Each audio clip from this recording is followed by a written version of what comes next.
Hello. Welcome to the Learn English Lab. Today's podcast is How to Stay Calm in the IELTS Exam.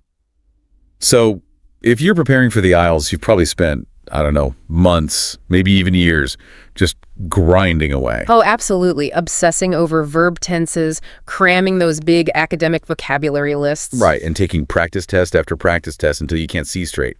And look, all of that is essential stuff. It is. But today we're diving deep into the one factor that almost everyone seems to miss. The thing that can make or break your score. We're talking about your mental state. It's this powerful silent force in the exam room. And if you overlook it, if you don't train your ability to stay calm under that pressure, you are, and the science backs this up, you are literally leaving band scores on the table. It is the most heartbreaking thing to see. We see thousands of candidates, and I mean thousands, who are so well prepared. They have the English. They absolutely have the English for a band 7, a band 8 even, but they walk out of that exam completely crushed. And it wasn't the grammar, was it? No. It was because nervousness, that fear, that sheer panic, just completely sabotaged them in the moment. So I want you, the listener, to just stop for a second. Think about whether you recognize what we call the anxiety problem. Mm-hmm.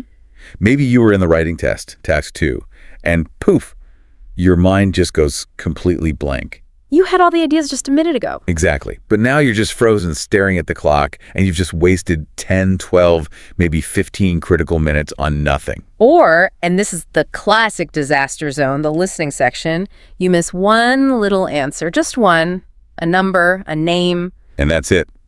The spiral starts. It's a catastrophic chain reaction. You're panicking about that one lost point, so your brain just stops processing the next thing the person says, and boom, you just lost 5 more questions in a row. That feeling of it all just spiraling out of control, that's what we're tackling today. Or maybe it's the speaking test. You're face-to-face with the examiner. The pressure's on. And your hands get sweaty, your voice starts to shake a little, and all those simple words you practiced perfectly last night, they're just gone. That neurological block is a real thing.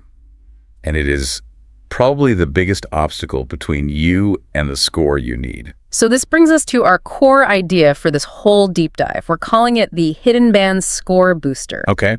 When you are calm, your brain works properly. It's that simple. Your vocabulary retrieval is faster. You understand instructions more clearly. Your ideas are more organized. So calmness isn't just a nice feeling. Not at all. It's the operating system that allows your real English ability, all the stuff you've studied, to actually show up and be scored. And that's the whole game right there.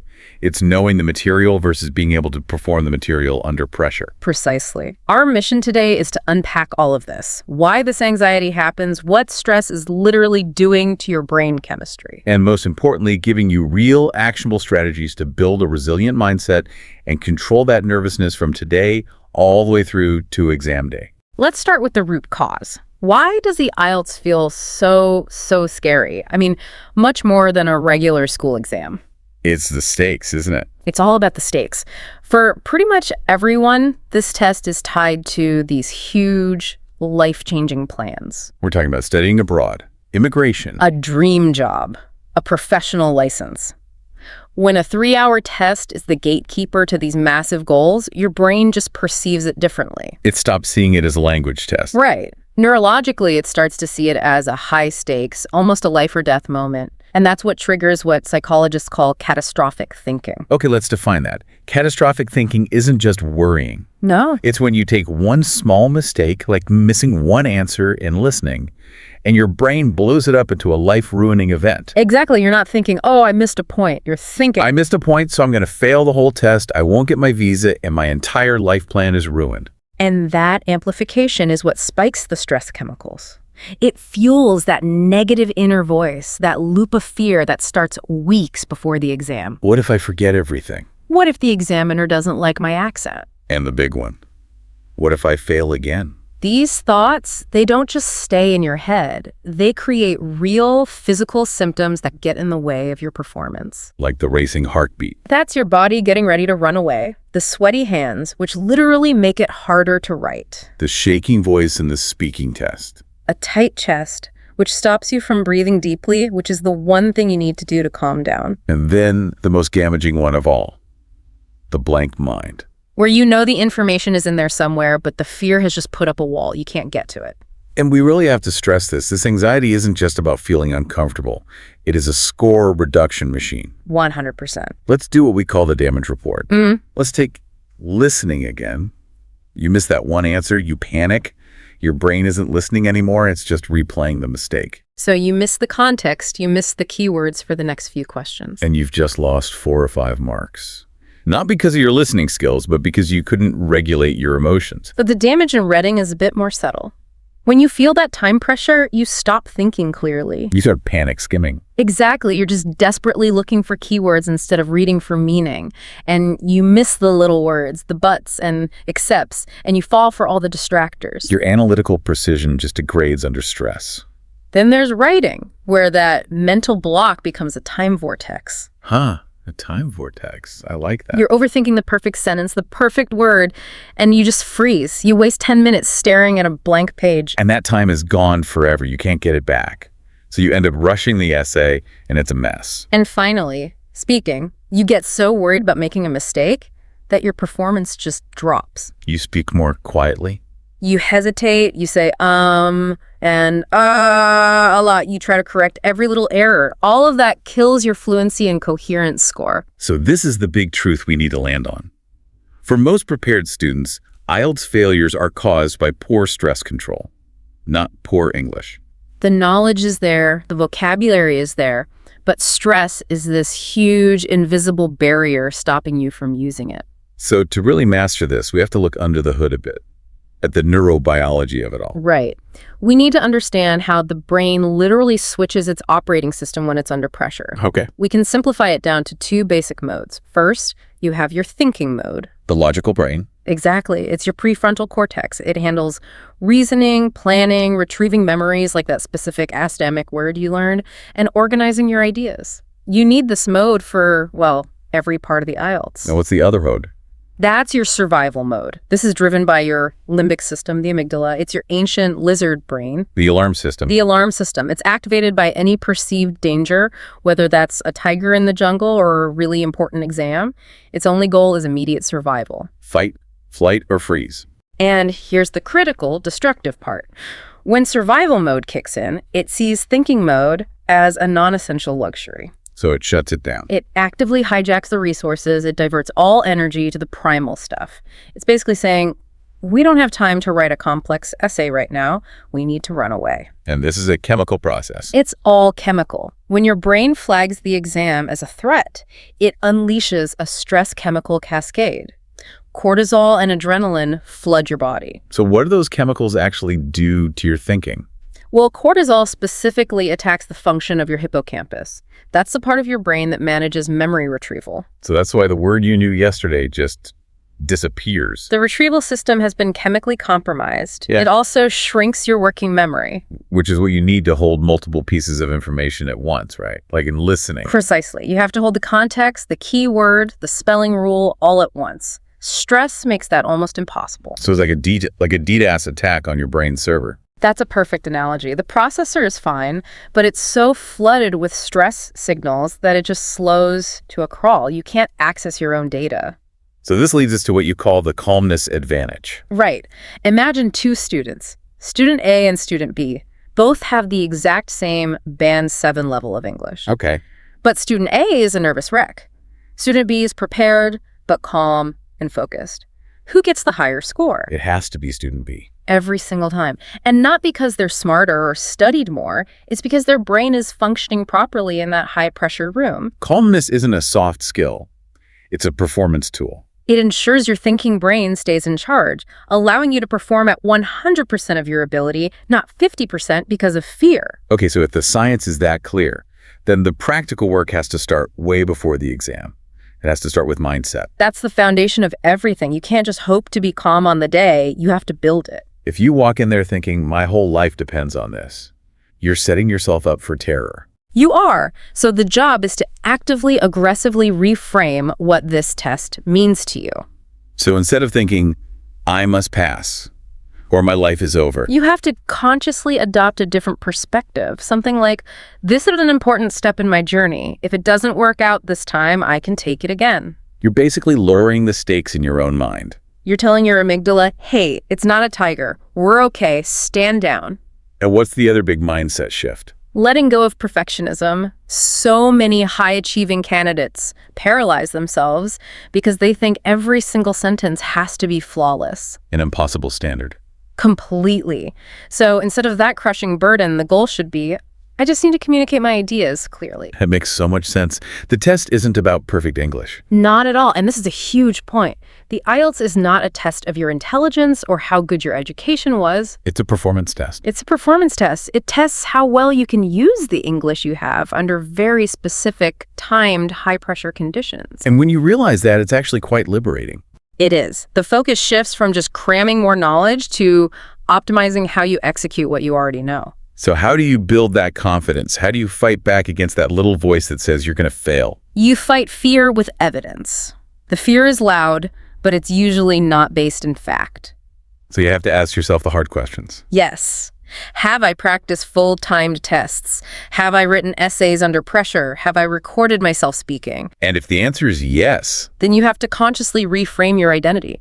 You're not a beginner anymore. You are a trained candidate. Your preparation is your proof. so to make this stick, you need some kind of inner sentence, a mantra. Yes, something simple and powerful to cut through the panic when it starts to rise. What do you recommend? It should be process-focused, not outcome-focused. My favorite is, I am prepared. I don't need to be perfect. I just need to stay calm and do my job. I like that. Do my job. It takes the emotion out of it. It shifts your focus from the scary final score to the manageable task right in front of you. Okay, so mindset is the foundation. Yeah. But you also have to train calmness, like a muscle, during your preparation. Absolutely. It's a huge mistake to have a chaotic, panicked study routine and then just hope for a miracle on exam day. If you practice in chaos, you'll perform in chaos. You will. So calmness is a skill you build. And the main way we do that is with what we call the familiarity strategy. Making the exam feel familiar so it's less scary. Exactly. The brain fears the unknown. So your job is to make the exam environment feel as known, as familiar as possible. Which means your practice has to be super realistic. It has to be. You can't just casually do practice questions. You have to simulate the real conditions. So for listening, that means playing the audio all the way through, no stopping. For reading, it means a real, unforgiving 60-minute timer. For speaking, record yourself or have a partner listen in silence. You're basically normalizing the pressure. That's the goal. After weeks of this, your brain stops screaming danger and starts thinking, oh, this again, I know this, I've done this before. The test just becomes another practice session. A very important one, but still, just another session. But there's a trap here, which is perfectionism during that practice. Right. Getting emotionally destroyed by a low practice score. Yes. Or obsessing over every single mistake. If you do that, you're training your brain to associate studying with punishment and panic. Practice is training, not the final performance. Mistakes are just data. They show you where to focus. They aren't a judgment on your worth. And this constant pressure leads directly to burnout, right? The tired brain trap. You see it all the time. Students studying 6-8 hours a day, doing test after test with no review. They just feel hopeless and exhausted. And a tired brain is an anxious brain. Exponentially more anxious. Your emotional control plummets when you're tired. Small things that you'd normally ignore suddenly feel like huge, unbearable problems. So what's the better way? Short, focused study sessions. No more than 90 minutes without a real break. And limit full practice tests to maybe 1 or 2 a week with deep review afterwards. About quality over quantity. Always. A fresh, rested brain will always outperform an exhausted one. Okay, let's fast forward. It's the final week before the exam. The strategy has to change completely now, doesn't it? It has to pivot. The last week is for stabilization and confidence. It is not for learning new things. No more cramming. Absolutely no cramming. You can't learn complex grammar in a week. Trying to will only create more stress. So what should you be doing? Reviewing what you already know. Go over your writing structures until they're automatic. Look at common speaking topics and review your personal mistake list, focusing on the corrections. And what about the physical side? Sleep becomes your #1 priority. 7 to 8 hours every single night. It's non-negotiable for peak brain function. Okay, so what should you absolutely not do in that last week? Do not try to learn new grammar. Do not watch a million last-minute tip videos. That just creates confusion. Don't compare yourself to others. And definitely don't do 3 or 4 practice tests a day. Please don't. That's just a recipe for burnout. The goal is to walk in feeling confident, not exhausted. And then we get to the night before. This is probably the most critical period for your mental state. It really is. First, get everything ready the evening before. Your ID, your passport, your clothes, your bag. Get all the small worries out of the way. So you can wake up focused on the test, not on finding your documents. And again, rest over revision. Light review is okay, but heavy study is counterproductive. You also recommend visualization. What does that look like? Before you sleep, you close your eyes and you imagine the whole process going smoothly. Walking in calmly, sitting down, writing your essay easily, finishing with confidence. You're giving your brain a positive memory to reference. Exactly. So when it happens for real, it feels familiar and safe. And finally, breathing. The 4-4-6 breathing exercise. It's so simple, but so powerful. Inhale for 4, hold for 4, exhale for 6. And you do this 5 or 10 times. Yes. That long exhale tells your nervous system, everything is okay, we are safe. It's a chemical shortcut to calm. All right, now we're in the exam hall. This is where the rubber meets the road.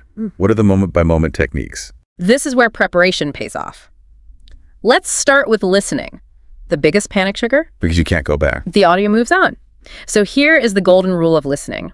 If you miss an answer, you have to instantly, absolutely let it go. Don't dwell on it. Not for a second. The moment you realize you've missed it, your command to yourself is, next question, focus. You physically move your eyes and your pen to the next prompt. You have to quarantine that mistake in the past. Or it will poison your future questions. You have to stay relentlessly present. Okay, reading. The big stressor here is the clock. It's all about time pressure. The key is to remember your goal. You are not there to understand every single word. You're there to find answers. You're there to find answers, use the keywords, skim efficiently, don't get bogged down trying to translate a whole paragraph. And what if you hit a really difficult passage? You skip it immediately. Go do the easier questions or the third passage first. Bank those points. And come back later. Yes. It's much better than wasting 10 minutes in a panic reading the same sentence over and over. You have to preserve your momentum. Writing. The mental freeze. The mind goes blank. What do? You force action. You break the paralysis with movement. If you can't think of a brilliant idea, just start writing the basic structure. So, introduction. Body paragraph 1. Conclusion. Yes. Just get your pen moving. A simple, clear, and complete essay is always, always better than a half-finished, confused one where you wasted time chasing perfection. And finally, speaking. A lot of the fear comes from the examiner. It does. You have to reframe their role. They are not there to judge you. They are trained professionals trying to help you show your English. So if you feel that nervousness creeping in, the shaky voice. Consciously slow down your pace. Put a slight smile on your face. It physically relaxes your jaw. And breathe between your sentences. And what about mistakes? You're going to make them. You will. When it happens, ignore it and move on. Fluency and keeping the conversation flowing are so much more important than correcting one little grammar slip. Maintain the flow. At all costs. Okay, so even with all this preparation, it's possible to have a sudden, overwhelming wave of panic. It's normal. It happens to almost everyone. The difference is how quickly you can reset. So you need an emergency plan. You need a 10-second breathing reset. It's a bit different from the one for the night before. How does it work? You do it silently at your desk. Inhale through your nose for 4 seconds, hold for just 2 seconds, and then a long, slow exhale through your mouth for 6. We do that 2 or 3 times. That's all it takes. That long exhale physically slows your heart rate and clears the mental fog. It's like a neurological override button. And while you're doing that, you can do a physical check-in too. Yes, the body-mind connection is huge. Stress builds up in your shoulders, your jaw. So as you breathe, consciously drop your shoulders, unclench your jaw. Relax your grip on the pen. Your mind follows your body's cues. A relaxed body tells your brain that you're safe. You can also use mental reset phrases. Like the mantra from before. Or even simpler, just interrupt the panic with one question at a time, or stay calm and continue. You also talk about shrinking the exam. What does that mean? When you panic, you get overwhelmed by the sheer size of the task remaining. I still have 2 hours to go. Right. So you have to shrink your focus down to the smallest possible unit. Don't think about the whole test. Just think, my only job right now is this one question. Small focus, low stress. Exactly. So let's put this all together into the golden rule of panic. Yep. The bad moment is going to happen. The danger is letting that one moment ruin the rest of the test. So you need if-then solutions. If panic hits in listening because you missed a couple of answers. Then you immediately refocus on the next section, knowing you can still get a very high score. If you get a terrifying passage in reading. Then you skip it and come back. You do not waste 10 minutes sitting in fear. And if you give a terrible answer in the speaking test. Then you forget it instantly and focus all your energy on making the next answer a good one. The score is for your overall performance. One bad section does not have to mean a bad exam. It absolutely does not. Let's bring this all home with some real-world examples, because this isn't just theory, is it? Not at all. It's about performance. Take story 1. The overprepared, super nervous student, amazing English, always got a band 7 in practice. But in the real exam? Total panic, made huge mistakes, got a band 6, same English, but the performance collapsed. And then what happened? 6 weeks later, after focusing only on calmness training and mindset, no new English, they took it again. And the score? Band 7.5. The only thing that changed was their ability to perform under pressure. Wow. And what about the opposite story? The average but calm student? This person's English was good but not amazing, but they were so focused, so steady, they never panicked. So they just executed what they knew perfectly. They used 100% of their ability, and they scored higher than anyone expected. It proves that calmness connects your hard work to your final score. And since calmness is a trainable skill, what are the daily habits people should start doing now? First, 5 minutes of mindfulness or quiet breathing every single day. It trains your brain to find its center when things get chaotic. Second, practice speaking and writing slowly and deliberately. If you practice rushing, you'll rush on the day. Train the calm pace you want to use. I like the idea of a confidence journal. It's so effective. Every day, just write down what you studied, what you improved, and one thing you did well. It builds real, evidence-based confidence to fight off the doubt. And finally, the basics. A healthy body supports a calm mind. You have to prioritize sleep, water, and some movement. Your brain is a physical organ. It needs to be taken care of. Okay, so as we wrap up, let's give everyone that final checklist for exam day. The 3 pillars of control. First, the mental checklist. Focus on one question at a time. Your goal is clear communication, not perfection. Second, the physical checklist. Sleep well, eat a light meal, arrive early, don't overdo the coffee. And third, the emotional checklist. Except that you'll be nervous. That's normal. Use your breathing to guide it. And be kind to yourself. You just need to stay steady. And inside the hall, what are those final behavior rules? Ignore the clock until the final warning. Ignore everyone around you. Their stress isn't your stress. Just maintain that small laser focus. This page, this question, this moment. That's how you create the calm you need. So I guess the final thought to leave everyone with is this. You don't fail the IELTS because your English is bad. You fail when panic and rushing and a loss of control get in the way of the great English you already have. Calmness is the skill that unlocks all your preparation. It is. You don't need luck. You don't need perfection. You just need your preparation, your practice, and a calm, steady mind. Thank you so much for joining us for this deep dive into performance and mental resilience. If you found these insights helpful, please take a moment to like, share, and subscribe to this YouTube channel. We'll be back next time with another deep dive. See you then.